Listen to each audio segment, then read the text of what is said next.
It's Salon Marketing Pro.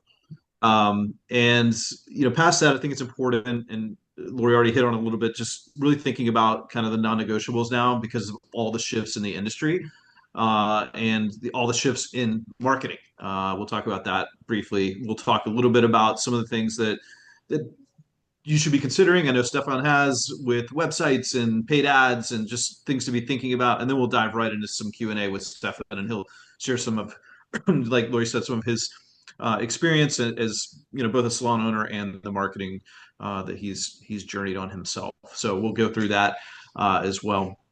So before we get kicked off, just quickly, the Salon Marketing Pro team, Ord and Rosie is over 50 marketing specialists. We are a team that's got a lot of depth.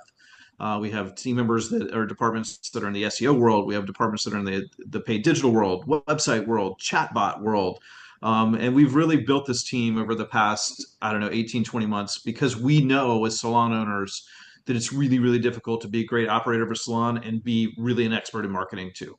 We know those two things are two separate things. And so, with all the advancements in marketing, we've built a team to help support our clients. So as Lori mentioned, I'm with Stefan, and then we have Afton as well.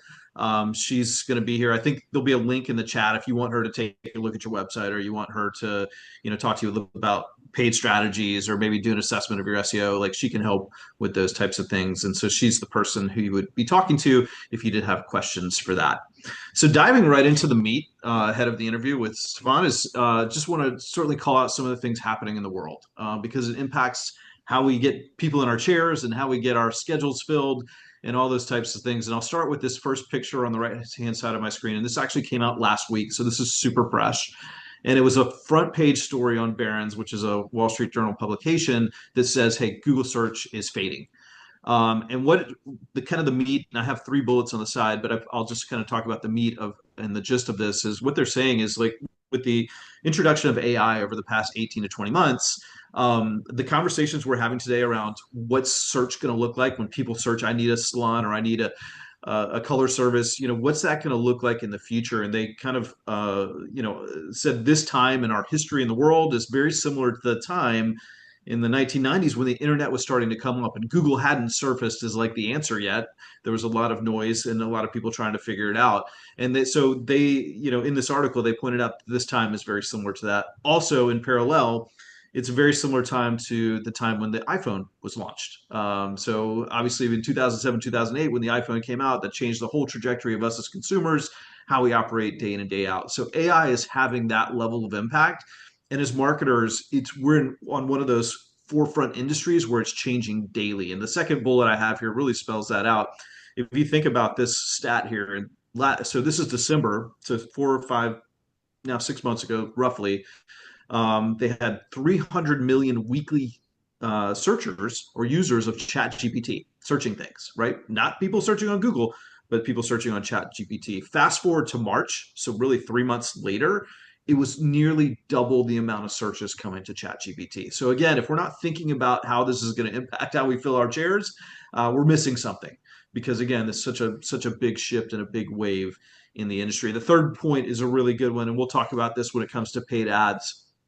So Meta, which is Instagram and Facebook and the audience network, that is somewhat insulated from the shifts in AI search because the social media platform is not about intent-based search, right? You're scrolling through, you're looking at your friends, you're looking at pictures, you're looking for things that interest you. And if we can get our salon in the right geography to show a picture and ask for a call to action, then we're okay. That's not being impacted by things like ChatGPT or where people are going to search. And I'll show you an example of that here before we get into some of the other pieces of the interview and so forth. So as I pointed out, AI is being integrated in all the search platforms. I don't know if you've searched anything lately on Google, whether you search for a restaurant, whether you search for a vacuum cleaner, I don't know, but you can see now when you search, there's an AI generated overview that Google actually puts on the top of the page, right? And they've now opened up some of that to paid ads. So anybody that's doing paid ads on Google now will take full advantage of that, but it's really shifting in general because people look at that overview and they're like, okay, like I've got the answer that I need. from that overview. And there's techniques on the SEO and paid side also to get your salon in that response that AI is presenting. So that's a really important point to note, and we'll talk about some strategy there. And then lastly, I think Lori hit this, is kind of the non-negotiable. 77% of all ad spend, all marketing is now on digital. So if you're not doing something digitally for your salon, your competitors are. And I don't just mean like an organic post on Facebook or Instagram. That's not what I mean here. I mean actually going out, targeting, trying to find new clients to book your calendar, to fill your seats. So that's a really important piece to note. If you're not doing it, your competitors are. So some of the industry trends, for following up on that too, in our world, images and pictures and aesthetics is so critical, right, in the salon world. That's a lot of what we think about. We're a creative bunch for sure. And so, we always think about our website, and just I've pointed this out in a previous webinar, and I'm just going to point it out again today. Is we, because we love creative and we love great websites, we think a lot about the aesthetics. Like when somebody gets there, do they see a great picture of this interior of my salon, or maybe a great hairstyle I just completed?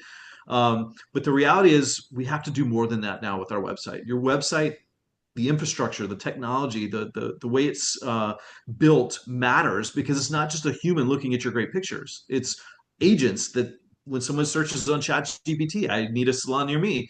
It's not a human going out there and trying to figure out what website to present. It's actually an agent that does that. So we have to be thinking about our website. I will challenge anyone on this call, if you have not updated your website in the past 12 to 18 months, you're probably behind on the technology you need to be successful going forward. So I would, take a look at that. If you haven't done that, that's okay, but make it a priority for the next half of the year. Or, even get with Afton, let her look at it and say, hey, look, do you have what it takes to be relevant in the AI search? So that's really important. And the other thing to think about, kind of my last bullet here on the website, is the role of your website is in the way an agent or robot, ChatGPT, would look at it is this website authentic? Is it a trusted source of data, and does it provide insights and recommendations? If you can answer yes to those questions, you're in a good position for the shift in the trends in AI. So really important there as well. So one thing I'll say, and this I'll give you an example, then I'll talk a little bit about paid before we head over to our interview. But there's a term we use and have used for many years when it comes to search engines. So Google, we've historically said SEO. Is your website have the right words? Do you have color peppered in the wording? Do you have the right titles? Do you have the right content? That's called SEO. And the hope is that when people search on Google organically, not just on the paid side, but organically, you show up on the blue link, right, for your salon, or you show up on the Google map for your salon. So that's what we've historically called SEO. Even the vernacular here is changing now. They call it AEO, answer engine optimization. Now they call it GEO, generative engine optimization. So that just speaks to really the changes and the shifts that we're feeling in the marketing world. So I did just a really quick example. I said, I was on ChatGPT. I said, can you help me find a reputable salon who does good color within 3 miles of my house, which happens to be the zip code that I put in there. And here's what it came out with, and so certainly some highly reputable salons. So things like the website that it went out to find was built properly. Good reviews are super meaningful. We're going to talk about that with Steffan, and how that important that is. Just the right content, the right authentic, way you're presenting yourself, really, really important here. So just if you're not, again, thinking about this is why I'm bringing this up. It is something to consider, because this is where the world is changing in a big way. So when you think about websites, I'll just give you a couple quick highlights as we move through this. Think about, is it secure? Does it have the right back-end technology? Is it a responsive design? 80+% of all people that are looking at your website are on their phone. And if you're not built for that, you need to think about it. Those are just some things. ADA accessibility, like you get bonus points from the agents in Google if your site, just like your salon, is ADA accessible. There's actually a digital component to that. So do you have that there? That's a positive signal to Google. So again, thinking about your website. The other thing, this is a huge thing, and the reason why I wanted to call this out, and Steffan, we just put this on his website, but really the importance of a digital assistant these days is just massive, right? So AI and having a chat bot that lives on your website, can communicate with people when you're busy, is going to change your game. And I'll say just a couple quick stats for you. 88% of all people have held at least one AI conversation on a website over the past year. Okay. 80% report a positive experience with that. And then 70% can actually complete a booking or whatever it is whatever problem they're trying to solve without even a human interaction on a website. So we're going to talk about paid ads here before we get into our interview. And if you're driving leads to your website, you need to have tools on there that can communicate with people that are asking questions. Tell me about the color. Tell me about whatever. So that's really, really important to know. So some things that a chatbot can do for you. I'm missing new clients. If somebody's searching and they want a response quickly and you can't get to it because it went to your email and you were actually behind the chair, and you couldn't get to it till that night, well, they probably have moved on and found somebody else that could answer their question. That's why a chatbot is so important. Again, talking about the value of your marketing spend coming into your website, like paid ads, really important. Having that fast response is really important. Again, like having a team member, a lot of our salons have team members that have to answer the phone and sit behind the desk and deal with the calendar, and like there's ways to reduce that operating expense for you. So really, really an important consideration there, when it comes to AI assistance and that sort of thing. And then, one of the biggest things I get and our team gets when it comes to salon owners is just the number of places we get information. People are messaging us on Instagram and Facebook. We're getting text messages. We're getting calls. We're getting form fills on our website. All of these are coming to these disparate places. And as an operator running a salon, for me to go figure out all the different places I've got to answer potential prospects or my clients even that are coming in through the digital world, having all those communication channels can be a burden. And so one of the things that we've done in our platform, and just to call this out, is we have a two-way communication pool that actually allows you to bring all the things into one center. So you can have Facebook Messenger, you can have your text messages, your calls, all this coming into one place where you can actually respond on your computer or on your phone. So the chatbot not only lives on your website and can answer. And by the way, you don't have to use our chatbot. You could use another chatbot. I'm just speaking to the importance of chatbots and having a digital assistant. But ours does bring that two-way communication in. I'm sure there's others that do that as well. But really trying to kind of maximize your efficiency. And this is real-world AI. That you can use starting today. All right, lastly, before I get into the interview, just a couple things about paid. And I know we're going to talk a lot about this in the interview, but I want to really point this out because I mentioned Meta being kind of a hedge or an insurance policy earlier. So the way we've built our paid strategy, and there's different strategies out there, but I'll just talk about the one I'm familiar with, which happens to be ours, is we use an intent-based search and an interest-based play when we launch out to a paid ad. So when you think about paid ads, we're talking about the sponsored links here. You can see where it says sponsored, that's a paid ad, right? And it could show up on a map, it would show up here. But what you want to be thinking about is interest-based versus intent-based. So an intent-based search is someone that says, I need a haircut. Like they need it now, right? So they're searching for it. They're looking for the service. I need a color service. They're looking for it. That's intent-based. We want to present our salon clients up when that search happens. We also want to couple that with interest-based. So we can find things that maybe we can take a lookalike out of our Aura system and create a lookalike model of somebody that might look like one of our existing clients. And we can feed that into Facebook and Instagram, and it will try to find within 3 miles of your location people that look like your client base. So we're trying to find interest in things that are common amongst your clients that may make them the potential. They may not be actually searching right now, but the reality is, we can find them in a place where it's someone likely to use your service. So that's a really important piece. We can leverage the software at Aura and Rosa to create exclusion audiences, so we're not spending ad dollars on our existing clients. We have great tools in Aura and Rosie to actually communicate with our existing clients, but maybe we want to use our paid dollars to find new people and get new people into the salon. So that's being able to leverage the software to do that's really important. When you talk about interest-based and Facebook and Instagram, there's also a retargeting component. Google and Facebook work together. If someone searched today, I need a haircut, and let's just say they didn't book, well, you can follow them around. Just like if you look at a red pair of shoes today, it's always following you around on the internet. Well, we have that capability today in our strategy. We also use smart traffic, which is landing page, and I'll show you an example of this. And then we use call tracking.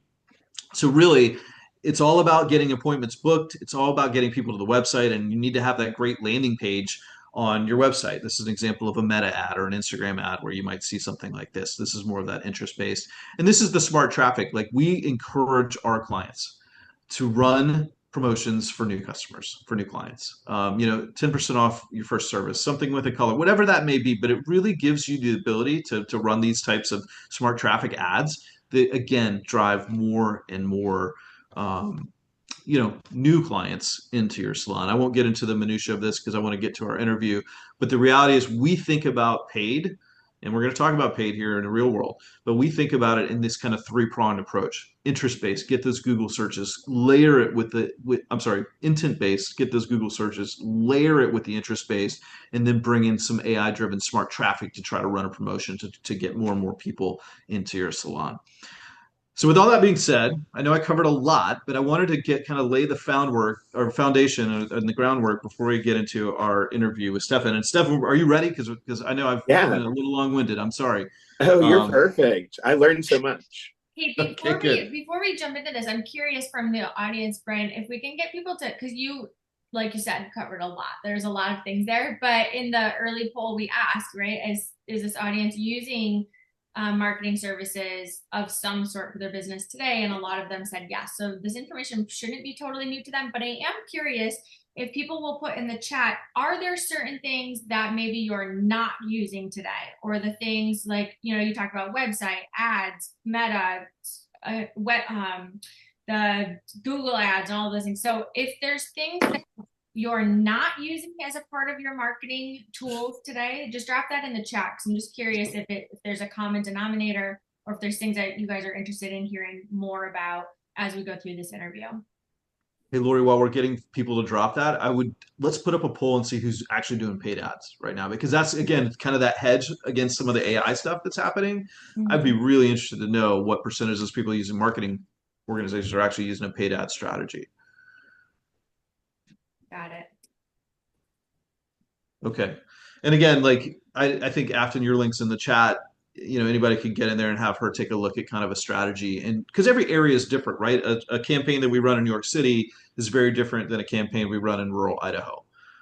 So those things matter. So we have to look at all those different components as well. So Lori, are we ready to jump into our interview? Yep. All right. All right. So I see the polls up. Thank you for putting that up. All right, Steffan, before we get started, tell us about the salon. You're in the great city of Austin, Texas. So tell us about your salon. Are you a commission-based salon? Are you a booth rental salon? Give us some details. So, Apotheca Salon is my salon. We've been open about 3.5 years. We are a commission salon. We're sliding scale 40 to 55% every pay period, just depending on how much the stylist sells. I just want to, it creates a nice encouragement for people to always do better, I think. We've won top 200 the last 2 years, so definitely excited about that. Yeah, and so we started out deskless, which originally drew me to Aura, but with like a concierge as like a guest service. And then I'm very excited to talk about AI because I kind of grew my front desk staff, and then as you know, just had a flood. So I, like, since the last time we talked, so I'm just leaning on AI so much more, and like the conversations after you can imagine all my hourly employees have now quit since I don't have a salon for them to work at, is not how do we recruit a new person at $15 an hour to fill this job, but the conversation is how do we utilize AI and then maximize our time to not fill this job. Yeah. So AI, that's been kind of Steffan and we talked a little bit last week, and that was really kind of the center point that I took away from our conversation. But before, I want to get into like the minutia of kind of, we talked a little bit about chatbot. But before we get into that, so you mentioned you've been around 3 years. Yeah, 4 years in And October. 4 years. Okay. So congrats. That's awesome. Thanks. And we all know the power of loyalty, right? And the hope is we keep a client for 4 years, right? That they're coming back every month or 8 weeks. You mentioned, how important operationally, being operationally focused is to create loyalty. Is there anything that you would, add to that, like a technique you use to make sure that you're staying on, connected to your clients and they're coming back? So for me, that's all about the experience of it. So, and I mean, that experience does, come from their first impression when they call. And if you are like us, choosing to not have a receptionist, that needs to be either really, really high quality AI or, a really, really high quality virtual receptionist. But beyond that, we really focus on the guest experience whenever they come into the salon. I've always been really big about inclusivity, and I originally started as a salon and barber shop, and then as we've evolved and our companies evolved, barbering really didn't fit into where we were going. So we phased the barbershop part out and replaced that with luxury salon, and we really go for the experience with that. So whenever a guest comes in, they get a little card that they fill out that goes over, is your hair dry? Do you think your hair is damaged? Are you concerned about volume or thinning or dry or itchy scalp? So that really prompts a stylist to know what to talk to the guest about and what home care to recommend before the consultation even starts. Whenever we went to luxury services, we raised all of our prices to include treatments in them, down to like our haircuts. So all of our color services get botanical repair, and then our haircut services get to pick between a scalp treatment, moisture treatment, repair treatment, or express facial. And then they get a value added service. So cooling eye treatment or a hand massage or a makeup touch up or an extended scalp massage. So all of these treatments are made to support our retail. So we sell skincare, we sell body care, we sell makeup. So how do you introduce these other domains to a haircut client, and in a luxury way? And then we also ask people, are you down to chat today, or you want a quiet service? I think that's really important. We have people from the fact of like somebody came in and was like, my flight just got canceled, I need to find a new one. So sorry, to like me as a business owner, just rub my head and don't talk to me. So, there's space for both in setting that intention. And then they fill out that card. They're invited to choose an aroma. We also sell aromas, and that's incorporated in their shampoo ritual. We have snicky snacks. We have French presses of coffee, seasonal mocktails and cocktails, bellinis, just kind of going for the experience from beginning to end. So their service provider will grab them. Consultation, obviously. Whenever they go back to the shampoo room, it's dim. I went very spacey in there. We do heated lavender neck wraps. We do heated lavender eye pillows. Our chairs are comfortable, which is a big thing. We also have a color processing area in our shampoo room that has massaging chairs and phone chargers. So, just making sure the guest is pampered. And then whenever the guest comes back to the chair, our stylists pick up their styling products. There's another laminated piece of paper, and they check off everything that they're going to use on the guest. And so then during their blow dry lesson, where they're teaching them how to use the products, the concierge will come by, pick up that card that has all the products on it, and they just ask the stylist when they're like, hey, I'm going to go ahead and get the checkout process started. When would you like to see Lori back again? And they tell them, so they do the pre-book on an iPad with Aura, and then they take the card and go put all the products together in a basket, and then they record the products to the guest profile, and then they drop the basket back off at the stylist station. And so whenever the stylist comes to the front, their only focus is checking out the guest and and getting their reviews. So how our checkout process goes is they take their after photos first. They look at them with the guests, let the guests pick out their favorite, do a quick edit with their iPhones where you just do the one button. And then they text that over through Aura, and they ask them, okay, out of these products, we've put everything on your file. What would you like to start with today? And everything has been recorded to your file, so you can stop back by and pick them up anytime you need. They let them know, and they go, okay, great. While I'm updating your ticket, if you want to scan this QR code and add the photo that I just texted you from Aura, you can take one of these travel size products home today. And then they just give them the tip screen and they step back and they put their products in a bag with a little piece of tissue paper because Tiffany's does it. And we feel like we got a little gift instead of spending $150 on products. And they just thank them and tell them when they'll see them again next. And then, also, if you're a new guest, we do new guest gifts, little boxes that have a piece of tissue paper. And so we put some samples of our best sellers in there so you can try other things that we sell really, really well. And then we do bounce back cards that have like 25% off retail or, some kind of discount towards waxing or towards makeup so that it's really kind of boosting the services again that are not in our hair world. Steffan, you mentioned a new client gift. How many new clients do you get in a month? So I did the math last night for y'all because I knew this was going to come up. So the last 12-month average for us is 160. 160 new clients a month is incredible. So 40 a week. We're open 6 days a week. I don't want to do the head math on that. That's okay. About 8. Yeah, but it's still a lot. That's a lot. Yeah. It's a lot more than probably on average, I would imagine.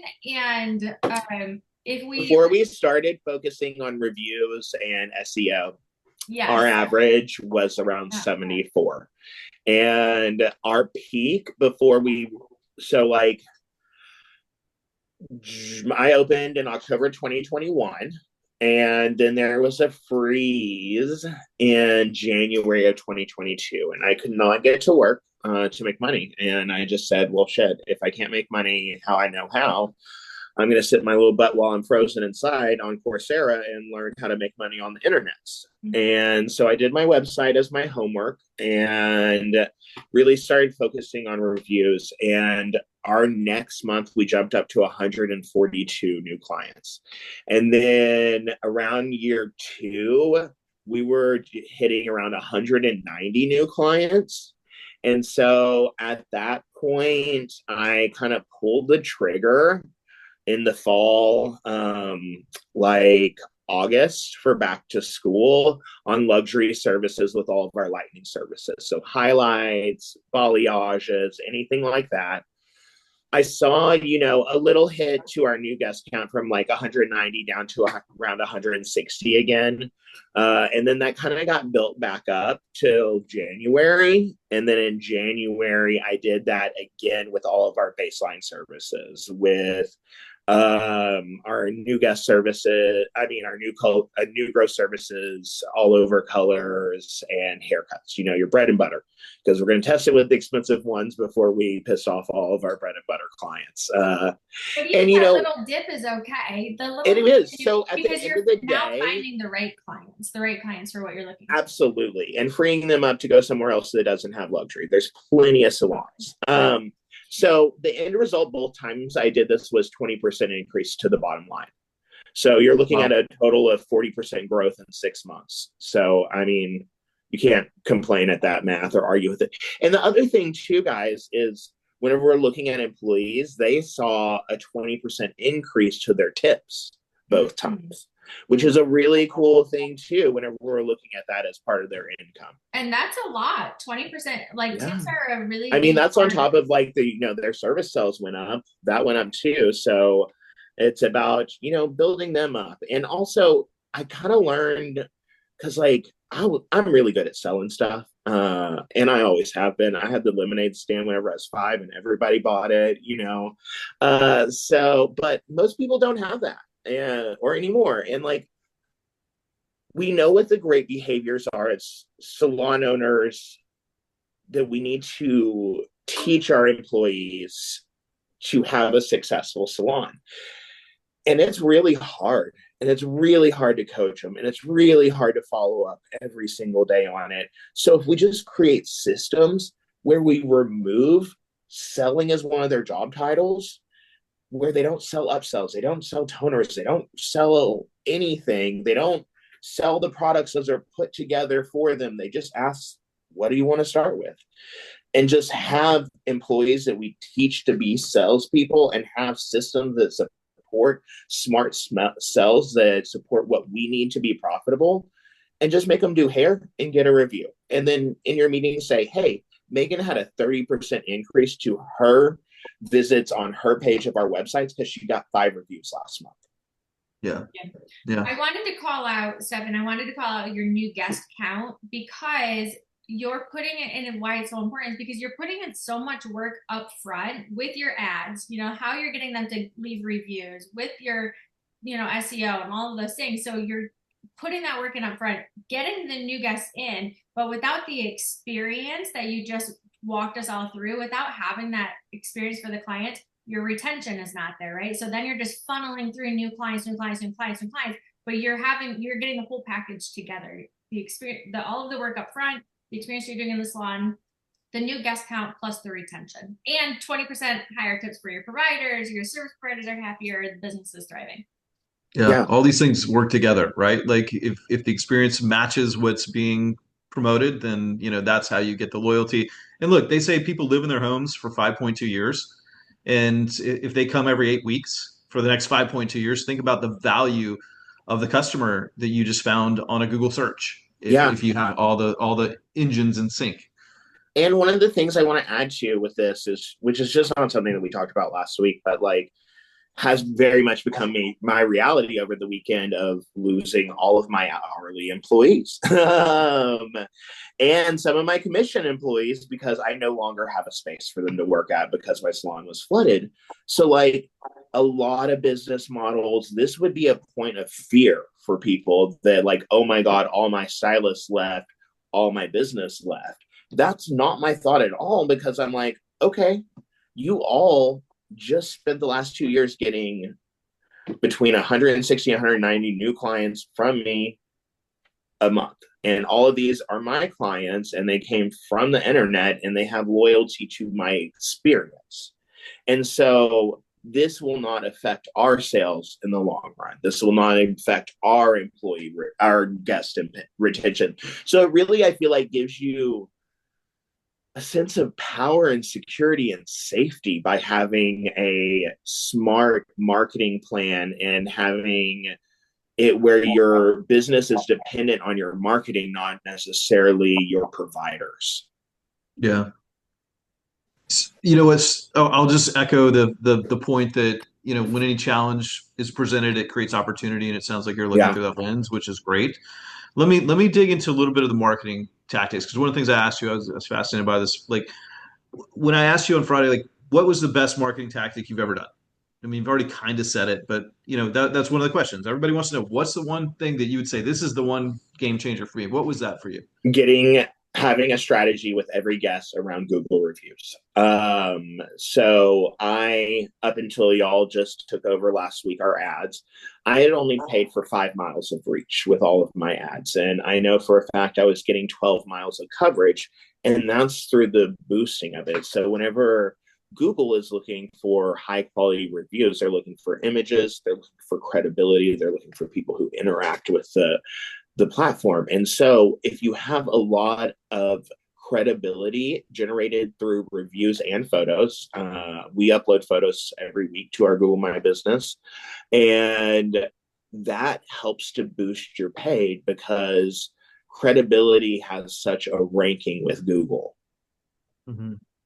No doubt. And, I talk about this as a good segue into AI. I'll get there in a minute. But, in our platform, we have a tool that actually allows AI to help you respond to reviews. Because if you do start driving good reviews, which without a doubt, probably the most low-hanging fruit you can get involved in right now is to drive more reviews.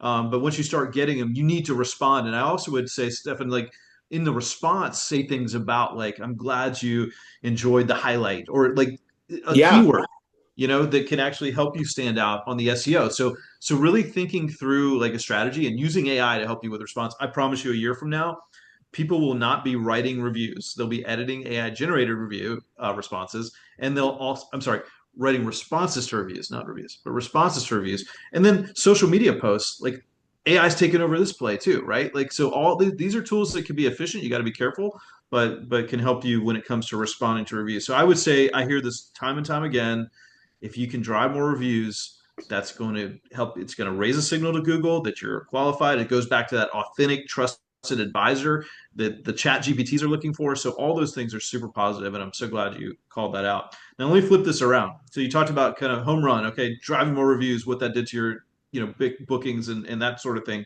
Let's talk about a tactic that maybe you would not do again. People, we learned some of our best lessons from marketing that didn't work. Like what's something you shared one with me that was a little more on the guerrilla side with like an event. Yeah, I did. So whenever I first started before that freeze, I really was trying to, because I always knew my demographic was was like professional millennials with the expendable incomes, professional, like without kids. So luxury mid-rises were my first place that I really kind of started targeting people, because that's where I lived and that's where my friends lived, and my friends were in the demographic I wanted. And so we would go, and we were originally doing a partnership with Austin East Cider. So we'd go and do these like bubbles and blowout parties and bring like some booze and some products to give away, and do like blowouts and stuff. So it was cute and fun, and it did get us a small return, and it was a lot of time and effort. Whereas, Google isn't. The impact is so much greater. So I might get like 6 clients from spending 3 hours of my time hosting an event, whereas I can let Google do its job and get 160. So as a business owner, my time is crunched, and I don't want to spend extra time where I don't need to. That's right. So, look, I'm a big fan of guerrilla community marketing. I am, but there's certain you got to look at your return on investment, right? Your return on time. I agree to like certain expense of community marketing, but I think your community marketing can be sourced a lot around ethics and community impact. So whenever you're really looking at like what we saw in COVID, the successful businesses were the businesses who had built culture in the community of their client base. So if we're doing community marketing, it should be around things that are beneficial to the culture and how the community sees our business, as well as I feel a lot of times like ways that we can do tax deductible community marketing, like donations of gift baskets, to get that kind of like public appeal. Yeah, look, I think it's spot on, right? So, and again, it's measuring and tracking and all those things that you want to do to make sure that the effort you're putting out is impactful for the business in the end. And of course, there's always the positive side of helping the community and being involved in the community too, that has long standing. Yeah. I mean, like I carry little business cards that have $25 gift cards, and I leave them everywhere I go. Like every server, I just leave them with the tip. Like everybody, I mean, Yeah. I just like hand them out. Guerrilla marketing has a place every day, and there's easier ways to get more people in your client than having that be your primary focus. Yeah, one of the tools that we offer in Salon Marketing Pro is finding people that newly move into the community. And so if you find, like, if I have somebody move from Chicago to Austin, right, and you get them and they go to your salon first, that's a great opportunity to get a client for the next 5.2 years. Yeah. But it's not massive amounts of people, because you may only have 300 people that move in your, 3 to 5 mile radius. And so, it's not a ton of people. Like, you can spread the net with Google, but it still is a very, high impact tactic. I mean, it's super great. And oh my gosh, I totally lost that thought. I'm sorry. It'll come back to me. It's okay, because I need to shift to AI, and we're coming up Yeah. on time, and I want to talk to you about AI. So you mentioned AI has been a really just a powerful tool. I knew your new website has our AI chatbot on it. So talk to us just about, give us 2 or 3 bullets of like how you've used AI to help your business grow. One of them,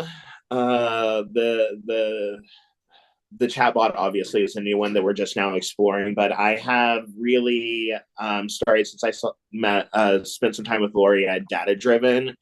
I implemented a AI receptionist, and it's amazing. So I was interviewing different virtual receptionists. They were like $15 an hour. A lot of them were not English first language candidates, so the communication was not great. And so it really just wasn't panning out for me. And I was like, okay, well, let's try AI.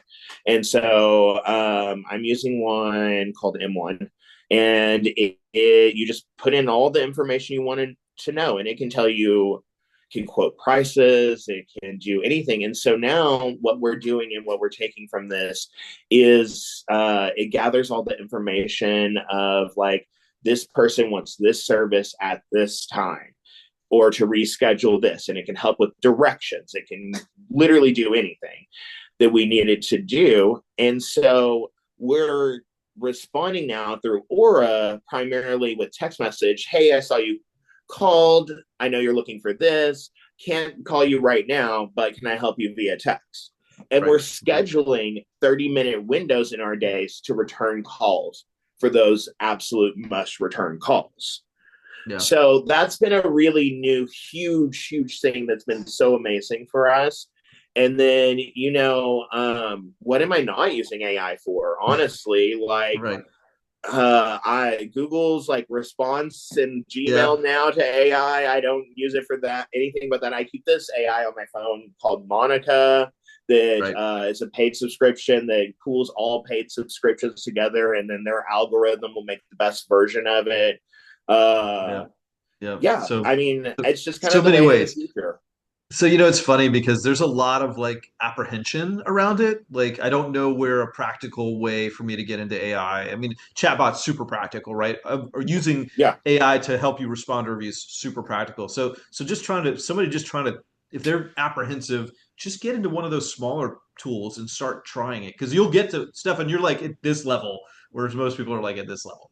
So I would say, first thing I did that really kind of got me thinking in my brain rolling is go to the different AI platforms. They all have different bots, and they're going to crawl differently. ChatGPT is going to do different than Gemini will, and throw in there, you copy and paste the URL to your website and go, tell me what the content pillars are for this website. What would be a great marketing strategy for this website? How could I do better? And then throw in your Instagram and say the same thing.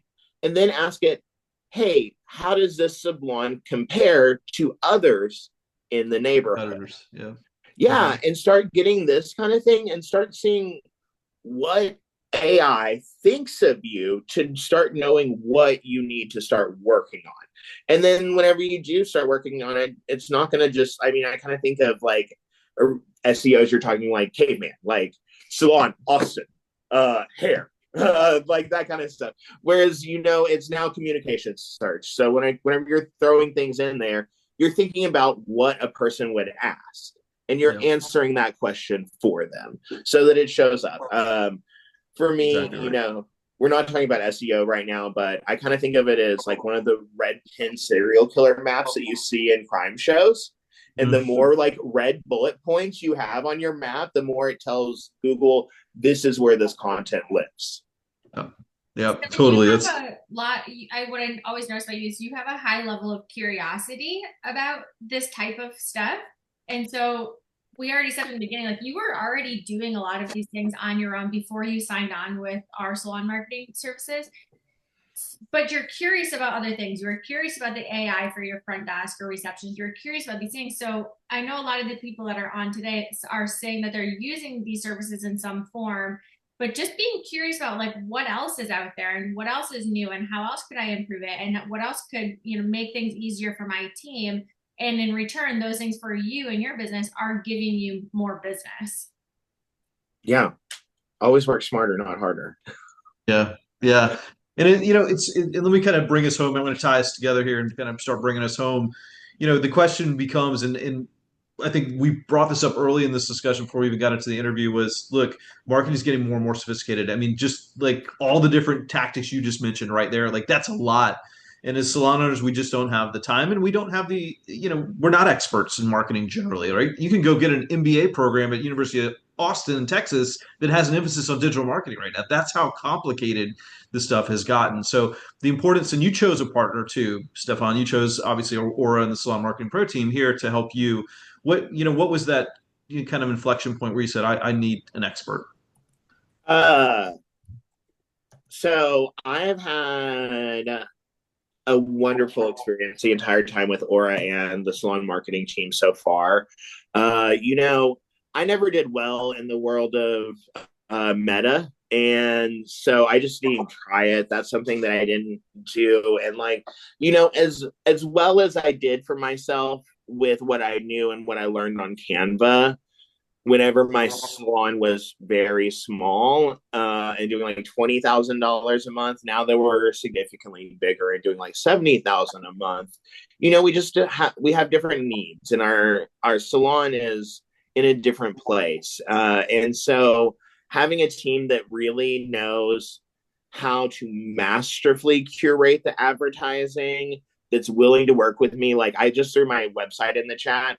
They had to be praying for a baby boomer after I was like happy, like with all the revisions we did, but they worked tirelessly until I was just like absolutely happy, and it's such a beautiful website right now. So like having that master class on their advertising side of it, where I have a little bit of knowledge and can piece it together with a really strong organic review campaign. I just can't wait to see what the results are of having a team that really, really knows what they're doing, combined with my really strong organic review campaign. Because we all know, we've seen like a sponsored ad and probably a new business, and they have like 0 reviews, and we're like, ooh, that's a sponsored ad. But when we see a sponsored ad and they have 500 5-star reviews, we go, okay, that's probably a pretty good Yeah, price. that's real. Yeah, Yeah. that's a great point. How these things connect, right? Like, so having a strong organic presence coupled with the right paid strategy, with the right technologies, all that matters now. Your digital footprint, it all works together. That's great. Hey, Stefan, thank you. We're gonna have a little Q&A, so hang around, don't leave, because I Yeah. think there's gonna be some questions coming in for you. But let me just bring us home. We talked about, the importance of having a marketing team. Look, it doesn't have to be us, but I would encourage any salon owner out there to be thinking like that. Like, to go to the next level, you do need expertise in areas. We work in areas like websites, and we search engine optimization. We can do a whole nother webinar on that. I suspect we will at some point. Having tools that help you write posts on Instagram and help you craft and curate posts on Instagram with AI. Like, we have tools to do that, and reputation management that help you respond as well and drive and amplify and get more reviews. We have great tools in the Aura and Rosie world that help us get more reviews, just like Stefan said. So new movers are always a great target for people moving.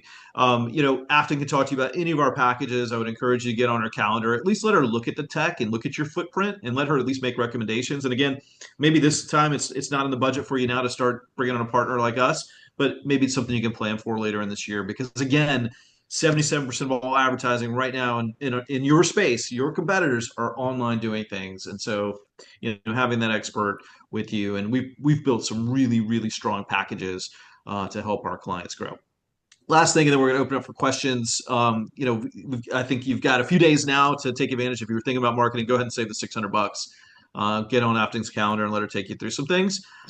Just a quick point, but I'm going to pass it, Lori, back to you. Let you open things up for the Q&A, so we can let Stefan answer some questions from the audience.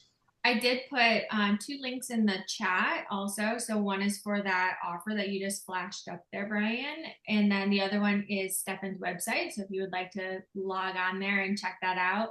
And something too with that website, and that is Steffan's new website. And Stefan, you and I discussed this too, and it does look beautiful now. And your brand colors and your accolades are on there from Salon Today Top 200. And it looks amazing. And I think that's something important to call out too, is because you, Stefan, mentioned that you made that shift to more luxury services, and your website was not bad or just mediocre before. It was still really great. It now even higher just matches your brand. And that's something important too to call out, is just reflecting in on your businesses, everybody that watching, but check your website, and does it match the brand and the experience that your customers are coming in to expect? Because now Stefan, yours definitely does. And I know I've heard all of the amazing services that you offer, and would love to come in. So let me ask a question too for you, Stefan. With using AI, and also with using like your AI receptionist, how confident are you that new clients or existing clients are getting the correct answers? I'm confident they're getting a correct answers, like 100%. Like, because I've tested it over and over again, and whenever something is wrong, then I just go back into the information I add, and I add the right answer. And so, like, let's say there's like a 5% chance in there of wiggle room, the moment that that information is given to me, I just go into a little box that says, tell me about your business, and change that so that it knows the right answer next time. I was talking to Brian, we're obviously going to be doing some recruitment strategy. And with that, like one of the things that he said that like blew my mind to his team was, oh, let's go ahead and amp up the chat bot around recruitment and like things for the salon for that. And I was like, you can do that? Like, I hadn't even thought of that. And like, what an amazing feature to have somebody like an employee, potential new employee, be able to be on our careers page and gain knowledge about working for us. Like, and then that can be passed over to our team, my manager. And that's like so cool. Mm-hmm. Absolutely. Yeah, because new prospects and new future team members are coming to your website and to your social media to look at your brand also before they even consider wanting to come. Yeah. I mean, in our industry, your Instagram is your portfolio. And that's where like Instagram is hairstyles LinkedIn. Mm-hmm. Totally. Absolutely. Yep. Yeah. Steffan, have you seen an increase in your average ticket since implementing all these things? Okay. I mean, I raised my prices like a whole bunch and like to go luxury services. So whenever we did that, I believe wholeheartedly in time-based pricing. So per minute price time for the level times minutes in the service plus product equals price. So whenever we compensated for these, it was just like, okay, so how much time are we adding to the service?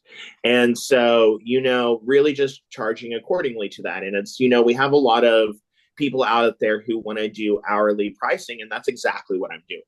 But the challenge with hourly pricing is teaching your client base a new language that they've been getting in partial highlights since they were 15. They don't want to know what a custom colored 2 hours is. So, just making it in their language that they already know. So really like for the reason I say this is whenever we went into luxury prices, we raised our haircuts by 15 minutes a time. So that was prorated based on the stylist and what level they were at. So like an emerging artist may have gone up $10, where an advanced artist may have gone up 35, or a mentor artist, I mean. So, that's just been such a key, not only, and so like, and I've said this a lot because I've done a lot of kind of interviews about going all inclusive and the scariness of raising your prices that much.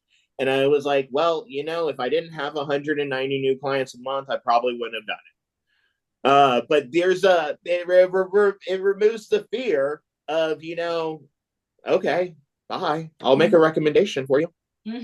Like, I have a really good friend who's letting me down the road who does not do luxury services.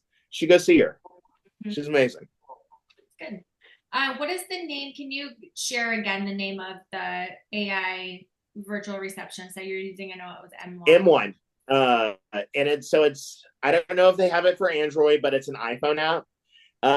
So my salon doesn't have like a landline. We just have iPhones. We have like 3 iPhones and like 8 million iPads. So the really cool thing about M1 is you can put it on all of your devices and you can choose which ones you want your phone calls to go to. And so like we have like obviously one number people call, but if we want to have those calls go to all 3 of our iPhones, we can do that through that app. And you can also get on there and read the calls. You get a call summary on your computer as well if you have any kind of Mac computer. Awesome. You mentioned that you have drastically increased the number of Google reviews because that's part of the experience now. Do you respond to all of those reviews? So it's so important to respond to every single review, especially the bad ones, because with the bad ones, I know we've talked about this before. You've already most likely, because Aura sends out a review whenever the guest checks out. So you're mining like 90% of those bad reviews before they ever get to Google. So most of the time, by the time a bad review gets to Google, you've already talked to the client. It's not all of the time, but whenever you're responding to a bad review, you're really responding to the person reading the review, not the person who wrote the review. Because we've all seen a review and been like, ooh, and then we read the response and been like, yeah, So that's a really good thing. And so, like, with credibility and like response time, Google is tracking everything you do. They're tracking how many reviews you respond to, how quickly you're responding to them. Like Brian said, are there keywords in there for the crawlers to find? So it's really, and that's a cool thing with AI, because you can go copy and paste, respond to this review, giving this message, utilizing these keywords, copy and paste, and then humanize it slightly so that the crawlers don't mark it down. If anything sounds like AI, Google will rank it as not credible and spam, and then it will push you further down. So you want to always make sure and humanize your AI. But yeah, every review, every time, within as soon as you see it. Hey, one thing just to layer on to that. So the statistic that we have in our research is, I mean, 100% is ideal, but you at least respond to 90%. That's the signal that says I'm credible. Like if you're responding to 90% plus, you're in a good place. Maybe there's one or two you couldn't get to, okay, but it sends up the flag to Google that this is an authentic, incredible business. So 90% is the kind of the number we've seen in our study. Nice. Steffan, is there anything else that you're doing, best business practices around marketing or tools that you're using in the salon that you would like to share that we didn't touch base on today?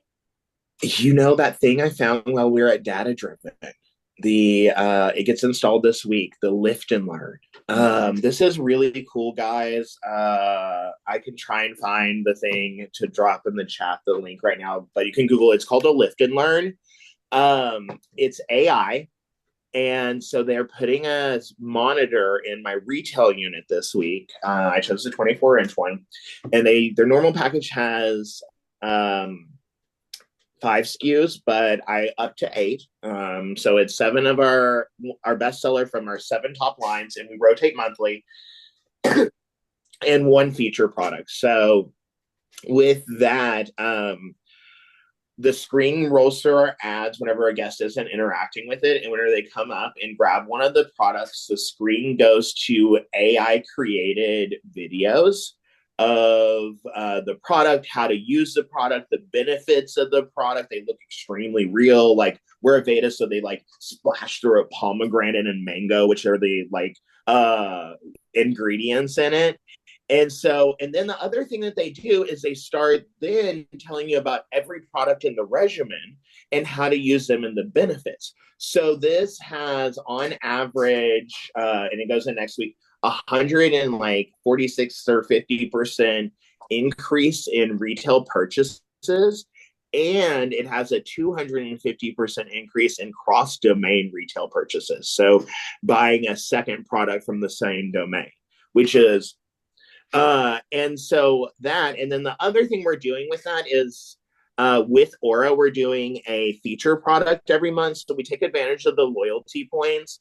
Aveda has their thing called Aveda Plus Rewards or A Plus Rewards. I don't believe in letting Estee Lauder mine my data.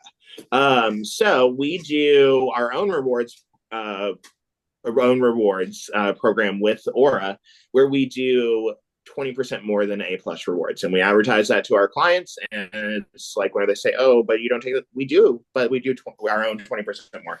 So we have our feature product, and with that feature product, we leverage 100 bonus rewards points whenever you purchase that product, and that sits up there with it. So it's really just kind of, I'm very, very excited for this one. See, and that's something new where your curiosity is driving in new practices and increasing your revenue for you, especially on the retail side, which we know salons struggle with quite a bit. So I hope that. Yeah. So we're around the 10K mark, and I really want to see that at 20K by holiday. So let's hope that can drive, baby. We'll be checking in with you. Yeah. Okay, well, Steffan, thank you for being on here and talking through all of these things. I know that a lot of people on here are using some form in one way or another of marketing already. But if you want to meet with Afton can do like website analysis for you. She can guide you through some of the packages, whether it be SEO that you need, whether it be Google ads, whether it be your website, whatever it is. And she can kind of just take a look at where you're at currently and what sort of your potential looks like in the future and some of the things that would be beneficial for you based off of your business needs. And then Steffan's website is in the chat if you want to check it out. It's beautiful. So thanks to our team for completing that and getting it all aligned. And that's something too, Steffan, that we went back and forth with. Like, don't forget my accolades. My colors are here. So the team is here to make sure that it is everything that you want it to be. We want to make sure that you as the business owner are satisfied with everything and continuing going into the relationship in the future, making sure if there's any changes or adjustments, like we're here for that too. So we're glad that we got that up and going, and it looks beautiful. Your chat is on there. It also looks amazing. So we're excited to continue following you. Yeah, interact with my chat bot too, y'all. Yes.